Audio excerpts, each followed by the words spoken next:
Olá, meus amigos, olá, você, minha amiga, você, meu amigo, que se simpatizam com a nossa proposta e que ajudam a divulgar o nosso canal. Muito obrigado, bem-vindos. Estamos de volta com mais um A Vida Continua, nesta sexta-feira 13, hein?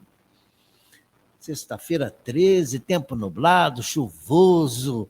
Parece que o verão já está anunciando aí o fim, com a chegada das chuvas, as águas de março, muito intensas aqui na região do interior paulista, de onde nós estamos gravando este programa. Mas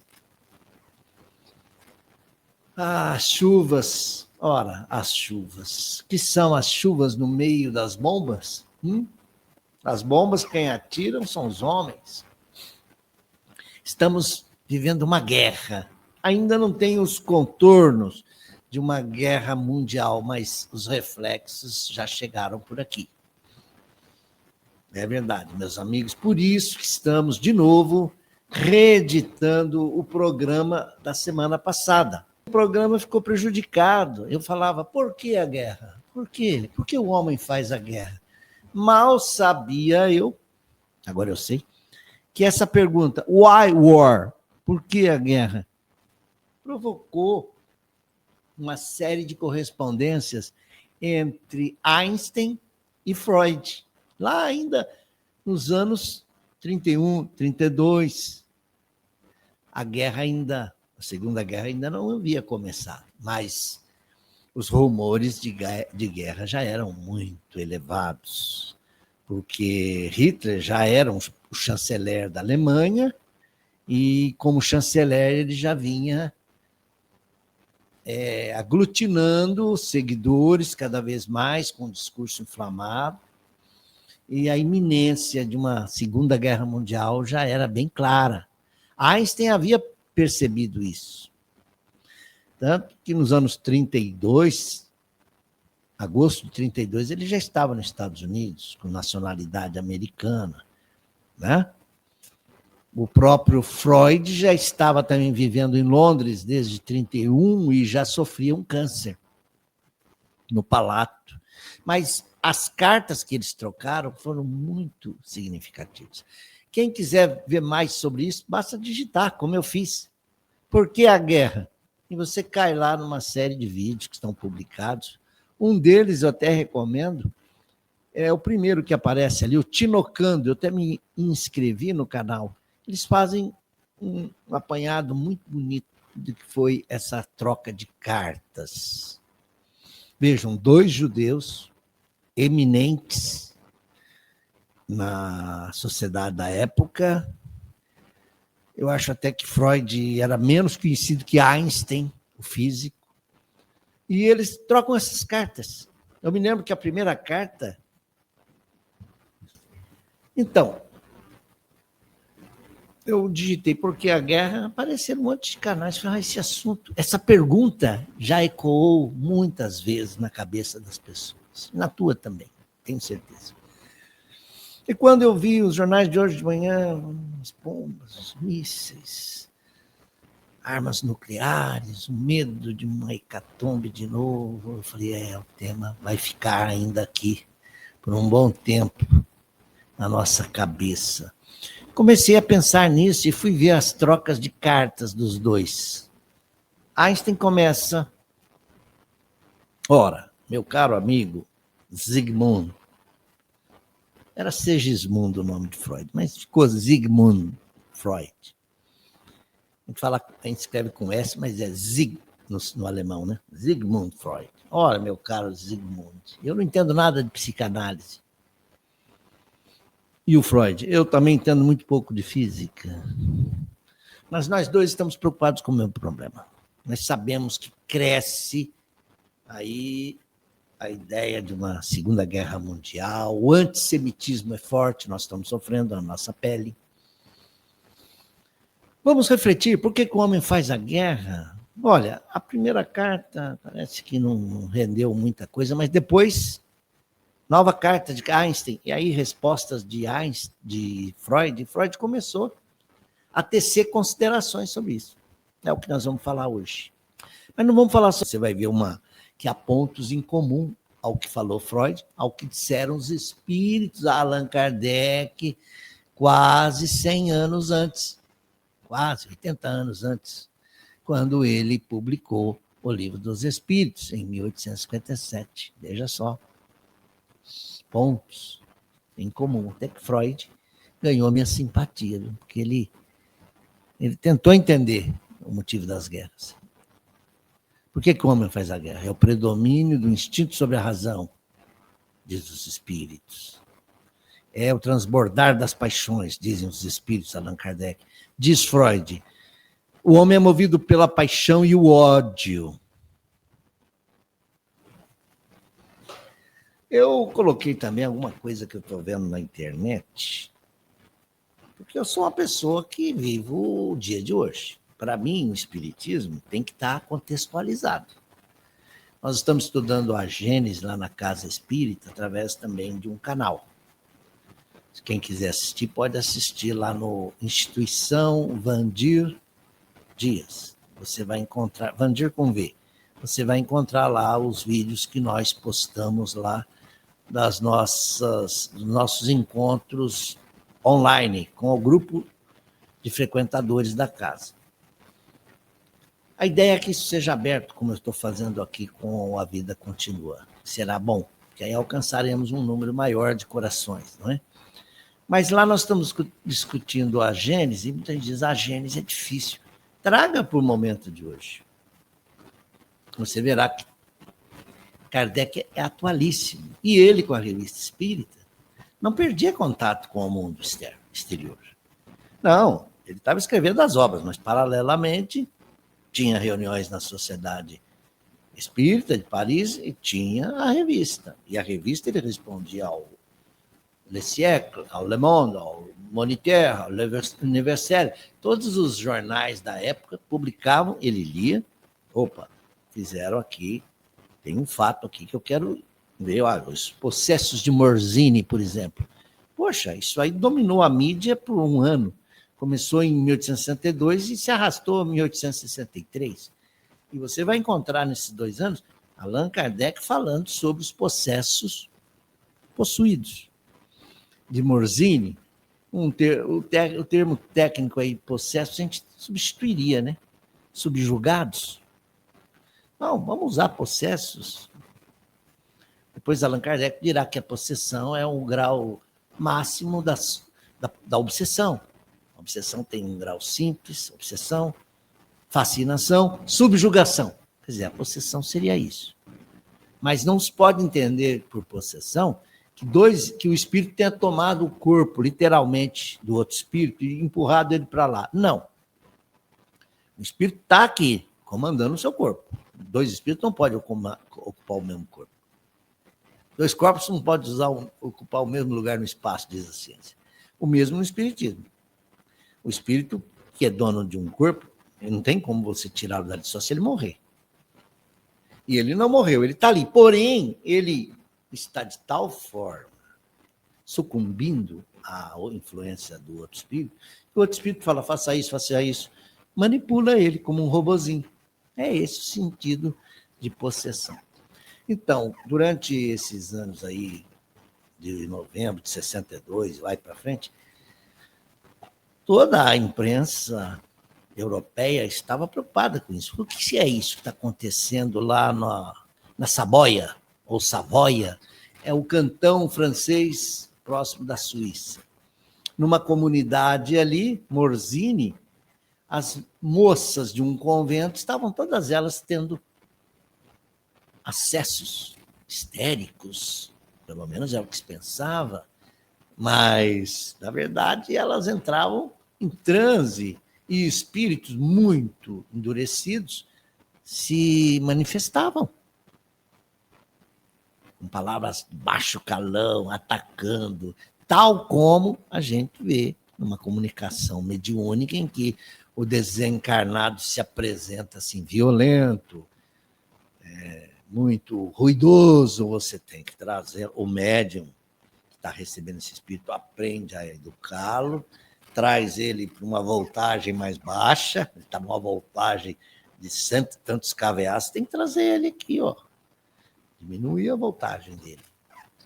Como nós fazemos com a energia elétrica. A mediunidade é como uma torrencial força que vem de energia. Você tem que canalizar e doutrinar aquilo. Então, os processos de Morzine começaram a chamar atenção. E foram para lá exorcistas, psiquiatras da época, isso está na Revista Espírita. Foram para lá observadores comuns. Não foi nenhum espírito tratar disso lá, ainda não. Mas Kardec, pela revista, foi mostrando que dizer, culpar a água daquela comunidade que estava passando uma espécie de vírus, uma cólera, um problema sanitário, muitas moças. Como é que você pode falar de um mal?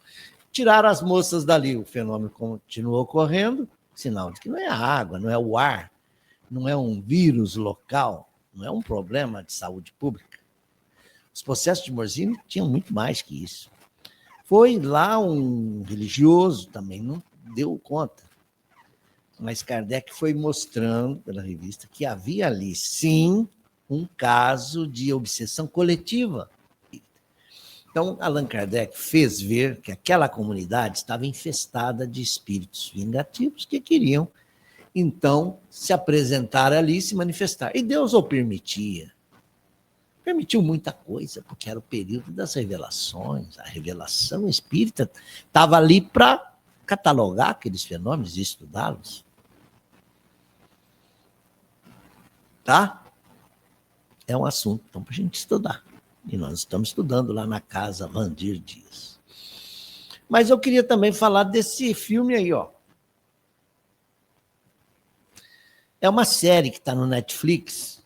E um dia desse aí, sem futebol, eu falei, hoje eu vou ver uma série, pá. Hunters, caçadores. Para nós está como A Caçada. É o Al Pacino no papel principal e eu comecei a ver. Olha, eu aprendi muito com essa série. Claro que ela é feia e choca a gente pelas cenas de violência. Mas ela mostrou muito o saldo da Segunda Guerra, como foi pesado. Porque os judeus saíram da Segunda Guerra e dos campos de concentração com sede de vingança.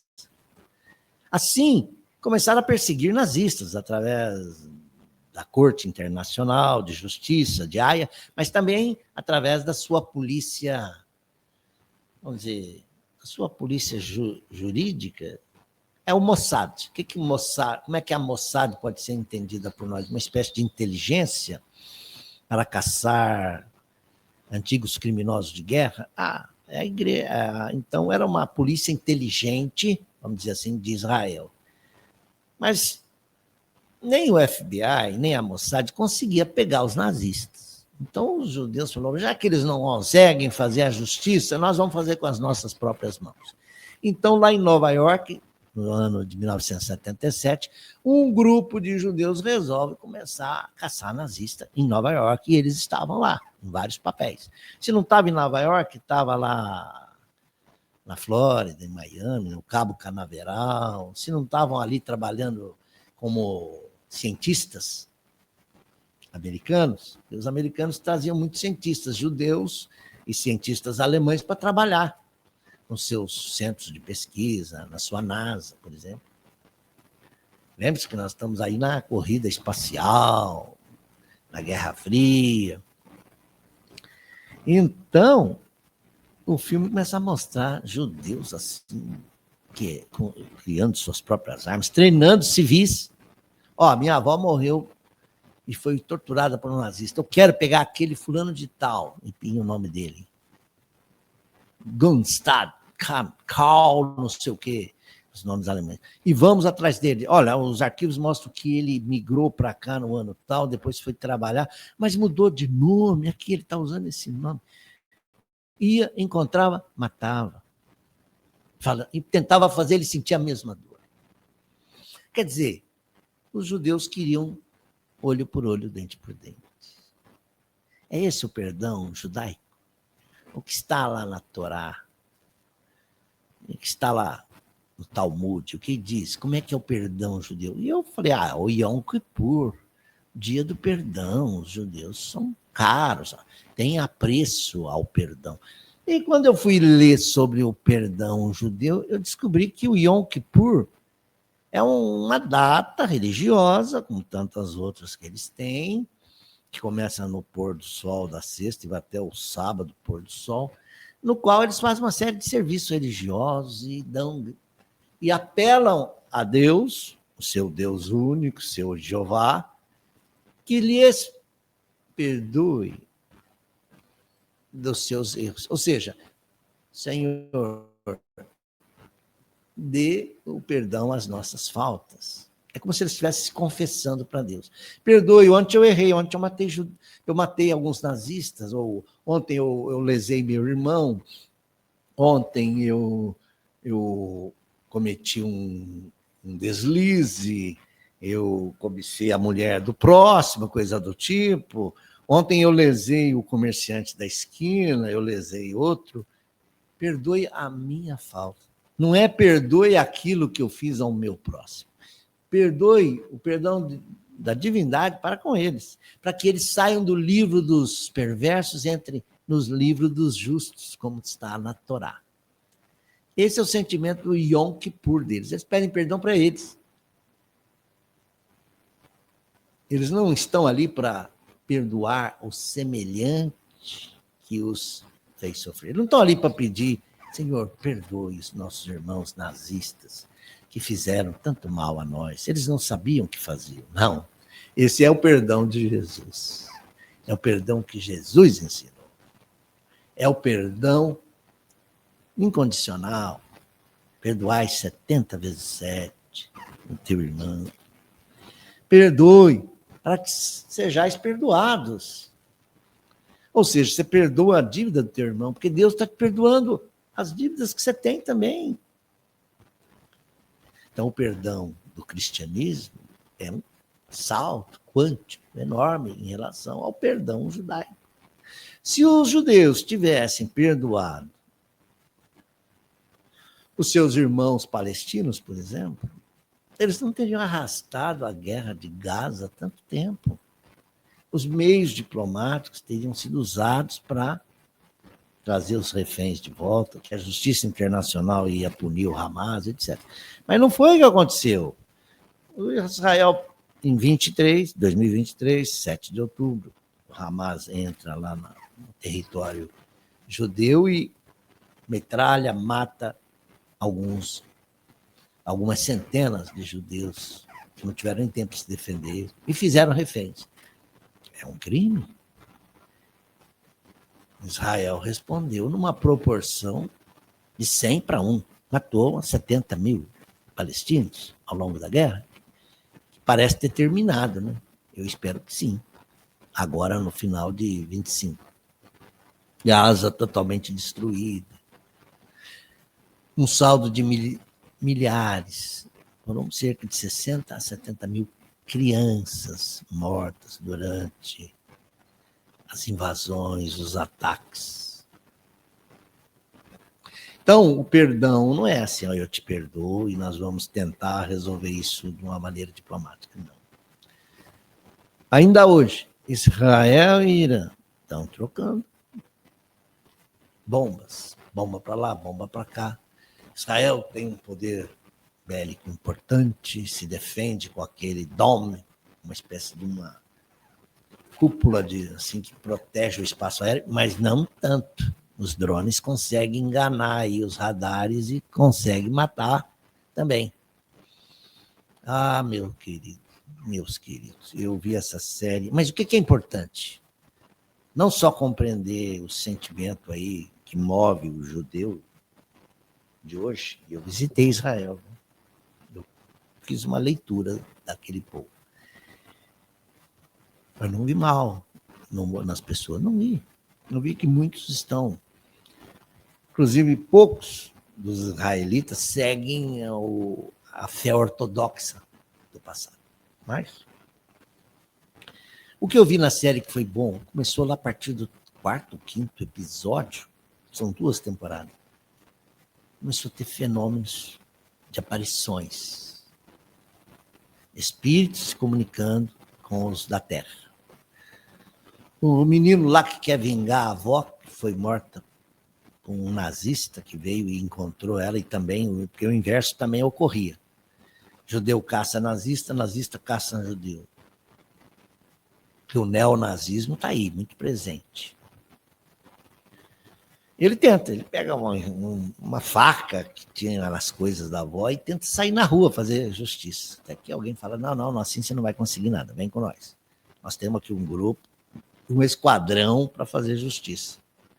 Aqui você vai ser treinado. Então, quando as caças vão ocorrendo, de repente o menino e a avó. A avó vem inspirar ele de alguma maneira, agir diferente. Então, começa a ter essas cenas assim transcendentais. Falei, olha, o diretor aí quer mostrar algo mais. E tem também um casal que já são treinados, fazem parte desse esquadrão de caçadores.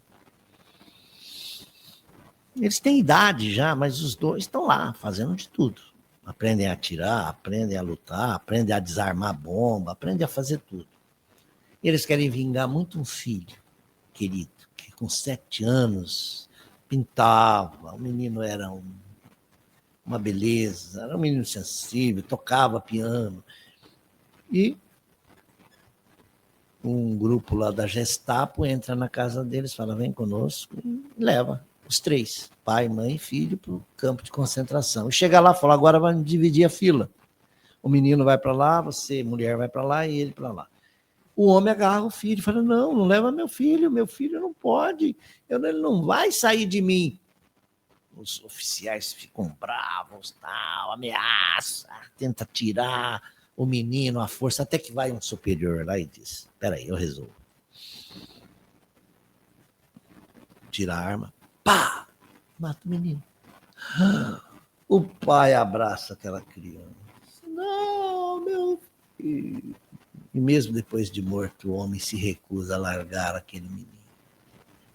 É a cena que passa ali em preto e branco. Você sofre. Mas não é que o menino vai reaparecer depois, em 77, nesse período em que eles já estão mais velhos, porque eles conseguem achar o nazista, esse oficial que atirou na criança. E ficam com ele, assim, cara a cara, amarrado, amordaçado, sob a mira de um revólver. Então, por que você fez aquilo? O oficial primeiro tenta... Não, eu não fiz aquilo, não fui eu, não era eu. Até que chega uma hora que ele fala, sim, eu me lembro.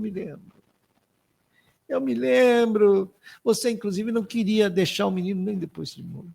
Eu me lembro desse menino, eu me lembro, porque ele também tem traumas de consciência, pesadelos. Então, e os dois com a arma ali, atira, agora eu mato. Vamos matar, vamos nos vingar. Mas o menino aparece para os pais, ainda na forma de um menino.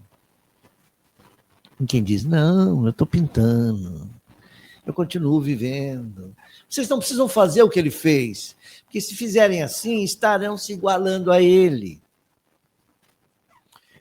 Paro por aqui, né? Porque senão ninguém vai querer ver a série, eu já contei tudo, mas a série tem duas temporadas. Principalmente a primeira, e nessa passagem desse episódio, que eu achei que foi muito forte. Foi como quem diz, olha, existe outro perdão. Perdoar aquele oficial não significa que ele vai sair ileso, isento. Porque a lei vai cobrar dele, como já está cobrando. Ele pode reencarnar amanhã judeu e ter um filho. E um filho morto. Que aprendizado será esse? Então, a lei se cumpre. Você não precisa fazer justiça com suas próprias mãos. O que você tem que fazer é, Senhor,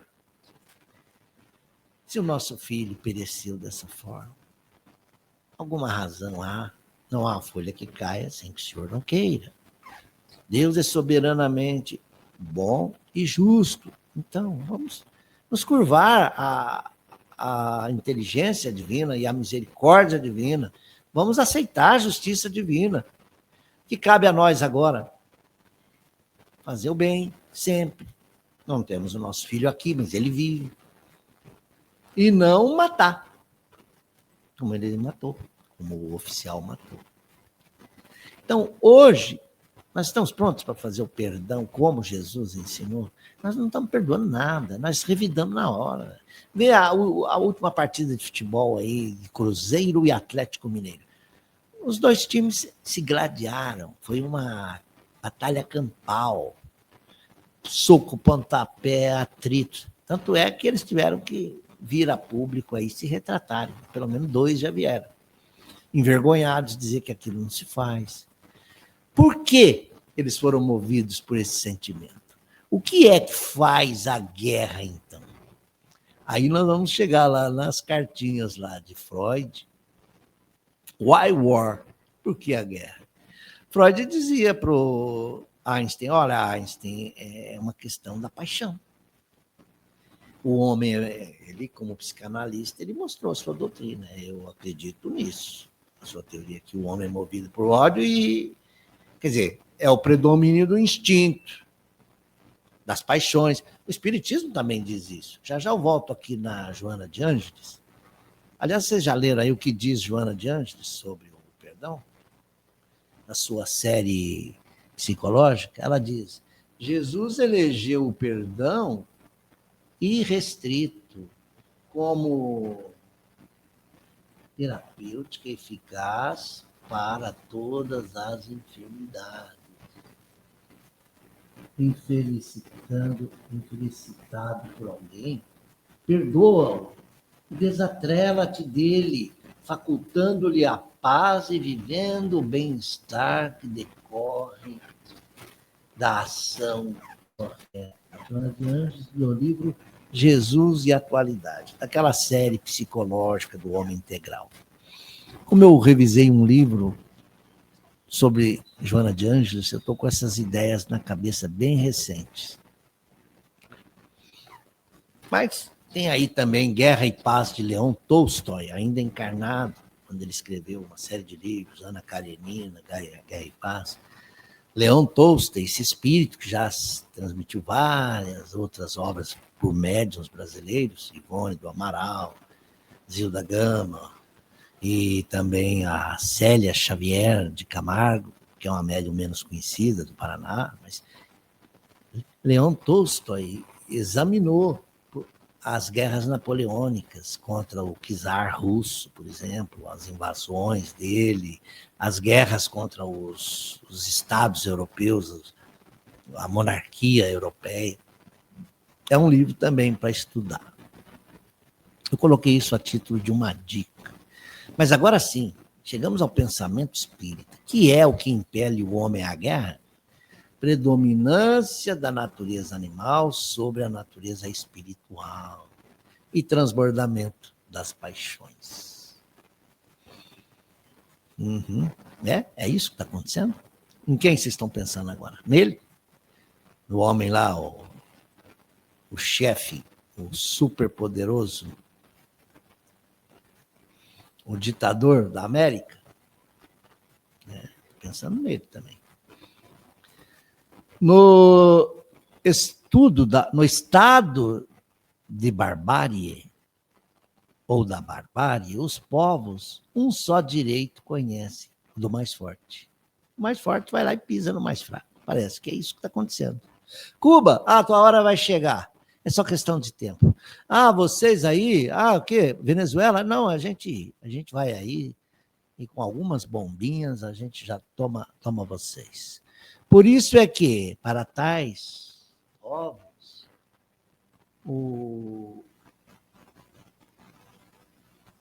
de guerra é um estado normal. Estar em guerra é normal. Eu fico vendo, no Oriente Médio, sempre tem gente fazendo guerra. E treinando, e descobrindo as armas, e testando novas armas. Parece que vivem sempre se fortalecendo para a próxima guerra. É o civis pacem para bellum. À medida que o homem progride, menos frequente se torna a guerra. Porque ele lhe evita as causas, fazendo-a com humanidade, quando a sente necessária. Tem hora que a guerra é necessária, mas mesmo assim ele faz uma guerra mais polida, mais educada. Olha, nós temos uma ética, viu? Você não pode jogar bombas, por exemplo, contra os civis. Tem um lugar onde você faz a guerra certinha, no campo de guerra, tá bom? Você não pode usar certo tipo de arma, tá bom? Tá bom. Há convenções. A mais polida, mais educada, mas é guerra. E, quanto possível, os povos mais civilizados tentam evitá-la. Gente, sempre vamos usar o caminho diplomático, não é isso? E ainda, Kardec insiste, que se deve pensar daquele que suscita a guerra para proveito próprio? Olha o que dizem os espíritos superiores. Grande culpado é esse. Ele está suscitando a guerra para tirar um proveito da guerra para si mesmo. Não é uma guerra, então, necessária, quando às vezes é preciso, para conter um mal maior. E muitas existências lhe serão necessárias para expiar todos os assassínios de que haja sido causa. Quando você vai olhar, mas por que morreram tantos? Foi a decisão de um homem. E esse homem foi movido por qual sentimento? De se locupletar com alguma coisa em benefício próprio. Porquanto esse responderá por todos os homens cuja morte tenha causado para satisfazer as suas ambições. Estamos indo. Estamos quase lá. Da face da terra, algum dia a guerra desaparecerá? Sim. Quando os homens compreenderem a justiça e praticarem a lei de Deus. Nessa época, todos os povos serão irmãos.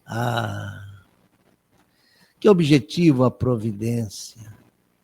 O que objetivou a providência, tornando necessária a guerra? A liberdade e o progresso.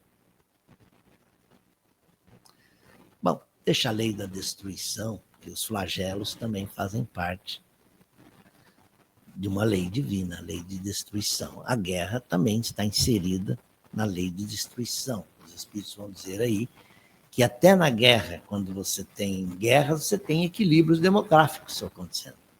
Quando se faz a guerra, o homem também aprende lições. Eu paro aqui com os slides. Quando é que a guerra desaparecerá? Eles disseram. Quando vigir na Terra o sentimento de fraternidade entre os homens. Por que ainda fazemos a guerra? Eu ainda pergunto. Why war? Por que a guerra? Eu vou encerrar cantando.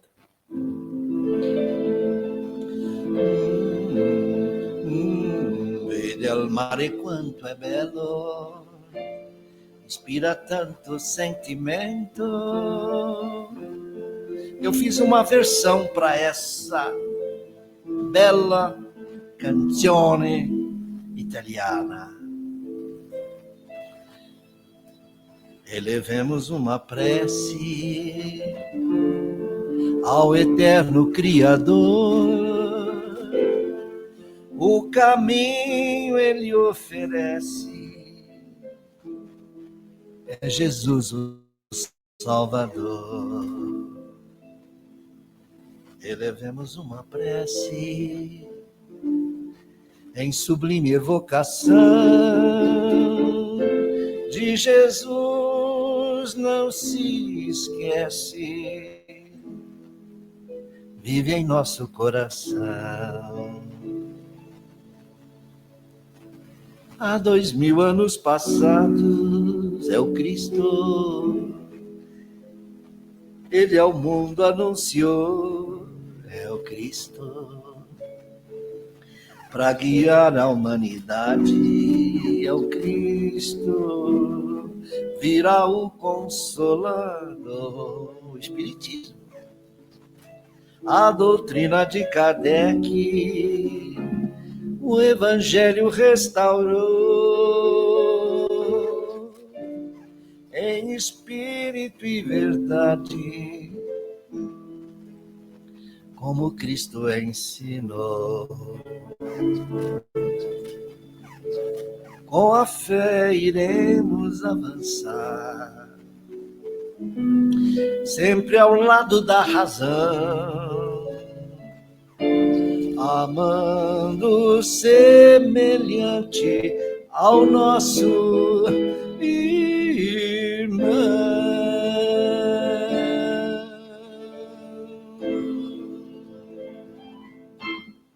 É isso aí, meus amigos, até a próxima. Terminou, ficamos assim, então, de 3 em 3 horas, uma colher de chá, como dizia o meu amigo Hélio Arantes do Nascimento. Eu te espero até o próximo programa com mais um A Vida Continua. Tchau!